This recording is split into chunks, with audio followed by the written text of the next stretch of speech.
चाहे आपका घर नया हो या फिर पुराना हो, हर कोई चाहता है उसका घर दिखने में अच्छा दिखाई दे।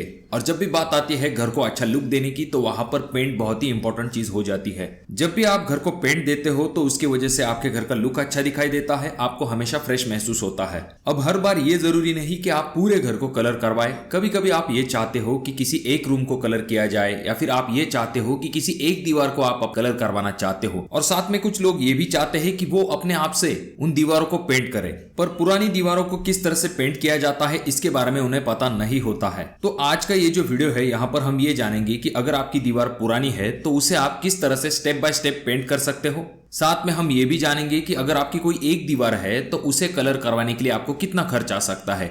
और वीडियो का जो एंड पार्ट होगा वहां पर हम ये भी जानेंगे कि अगर आप पूरे रूम को अपने आप से कलर करवाना चाहते हो तो कितना खर्च आ सकता है, और पेंटर लगा के आप अपने दीवारों को कलर करवाना चाहते हो तो आपको कितना खर्च आ सकता है। तो इसीलिए इस वीडियो को पूरा जरूर देखें। चैनल पे अगर आप लोग नए आए हो तो चैनल को जरूर सब्सक्राइब कर दीजिए। तो यहाँ पर दीवारों को रीपेंट करने का पहला स्टेप आ जाता है, जो कि है मटेरियल। तो यहाँ पर आपको पेंट करते समय जरूरत होगी सैंड पेपर की, पुट्टी, थोड़ी पीओपी, साथ में आप पुराने अखबार को भी रख सकते हो। उसके बाद में मास्किंग टेप और पेंट करने के लिए रोलर, साथ में आपको ब्रश की भी आवश्यकता होगी और एक आधी छोटी बकेट भी लगेगी, या फिर आप ट्रे का भी इस्तेमाल कर सकते हो। और सबसे इंपॉर्टेंट चीज प्राइमर और पेंट। अब यहाँ पर एक इंपॉर्टेंट टिप मैं देना चाहूंगा। अगर आप पहली बार दीवार को रीपेंट करने वाले हैं तो आपको डायरेक्टली डार्क शेड की तरफ नहीं जाना चाहिए। शुरुआत अगर आप लाइट शेड से करोगे तो डेफिनेटली आपको थोड़ी सी आइडिया आने में मदद मिलेगी, और जैसा आपका एक्सपीरियंस बढ़ेगा उसके बाद जाकर आप डार्क शेड की तरफ जा सकते हो। दीवार को पेंट करने से पहले सरफेस का प्रिपरेशन करना जरूरी होता है। यहाँ पर आपको मास्किंग टेप की हेल्प से पहले तो आपके जो इलेक्ट्रिकल बोर्ड है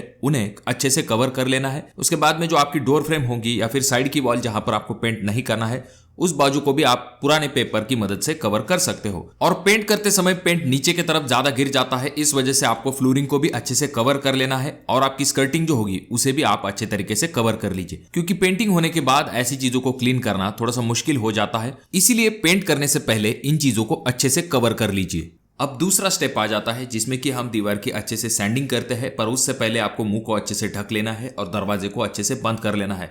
उसके बाद आपको 120 या फिर 150 ग्रेड का सैंड पेपर लेना है और उसकी मदद से आपको दीवार को अच्छे से घिस लेना है।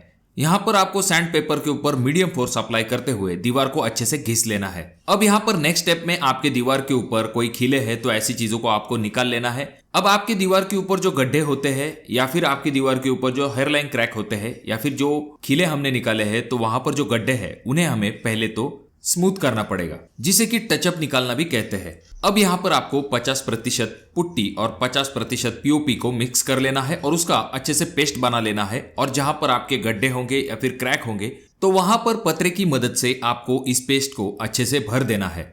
अब ये जो टचअप आपने निकाला है इसे 1 घंटे तक ड्राई होने के लिए छोड़ दीजिए। 1 घंटे के बाद सैंड पेपर की मदद से इस टचअप को अच्छे से सैंडिंग कर लीजिए, जिससे कि वो टचअप की जगह स्मूथ हो सके और सरफेस के लाइन लेवल में आ सके।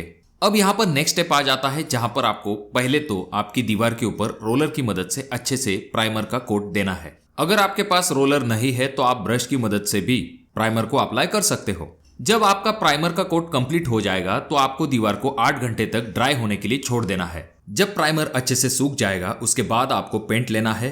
पहले तो आपको ब्रश की मदद से जो कॉर्नर्स होंगे उन्हें अच्छी तरीके से पेंट कर लेना है, क्योंकि वहां पर रोलर नहीं पहुंच पाता। जब दीवार के सभी कॉर्नर्स कंप्लीट हो जाएंगे उसके बाद आपको पेंटिंग शुरू करनी है रोलर की मदद से। अब यहाँ पर रोलर का फायदा यह होता है कि इससे काम जल्दी कंप्लीट हो पाता है और अच्छी फिनिशिंग भी आपको मिल पाती है। और यहाँ पर आपको बार बार रोलर को उठाना नहीं है। इस तरह से आपका पहला कोट कंप्लीट हो जाएगा। और जब दीवार सूख जाएगी तो आपका पहला कोट होने के बाद आपको कुछ जगह पर दीवार लाइट और डार्क दिख सकती है। ऐसी चीजें सेकंड कोट में कवर हो जाती है। जब पहला कोट सूख जाएगा उसके बाद जाकर आपको सेकंड कोट को अप्लाई करना है, और जब सेकंड कोट अप्लाई हो जाएगा तब जाकर आपकी दीवार बहुत ही अच्छी दिखाई देगी। अब हमने ये जान लिया कि किस तरह से दीवार को रीपेंट करते हैं।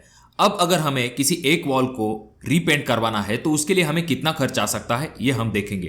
तो यहाँ पर हमने जो वॉल कंसिडर की है उसका साइज हमने लिया है 10x12। तो यहाँ पर हमें 1 लीटर से कम प्राइमर लगेगा, यानी कि 0.75 लीटर से लेके 1 लीटर तक हमें प्राइमर लगने वाला है। प्राइमर का रेट हमने यहाँ पर कंसिडर किया है 200 रुपए लीटर, यानी कि हमें यहाँ पर 150 से लेके 200 रुपए तक प्राइमर के लिए कॉस्ट आएगा। उसके बाद यहाँ पर जो इमल्शन कलर हमने सिलेक्ट किया है वो आपको 2 कोट के लिए 2 लीटर लगेगा, और यहाँ पर हमने 200 रुपए लीटर के हिसाब से पेंट का कॉस्ट पकड़ा है। तो यहाँ पर हमें 400 रुपए तक का कलर लगेगा। उसके बाद बारी आ जाती है स्टेनर की, तो यहाँ पर स्टेनर का कॉस्ट आपको 70 रुपए तक लग सकता है। उसके बाद में जो पुट्टी और पीओपी है, इन दोनों के लिए आपको 60 रुपए तक खर्च आएगा। उसके बाद बारी आती है सैंड पेपर की, तो यहाँ पर आपको 30 से लेके 50 रुपए तक खर्च आ सकता है। उसके बाद बारी आती है रोलर और ब्रश की, जिनकी मदद से आप कलर को अप्लाई करेंगे, तो यहाँ पर रोलर का कॉस्ट आपको 200 रुपए तक आएगा और ब्रश जो है वो आपको 150 रुपए तक मिल सकता है। अब इन सभी चीजों को अगर हम जोड़ लेते हैं तो हमारा कॉस्ट आ जाता है 1060 रुपए। तो अगर आपकी दीवार 120 स्क्वायर फीट है तो आपको 1060 रुपए तक खर्च आ सकता है। अब ये जो खर्च है ये कम या फिर ज्यादा हो सकता है, ये डिपेंड करेगा कि आप कौन से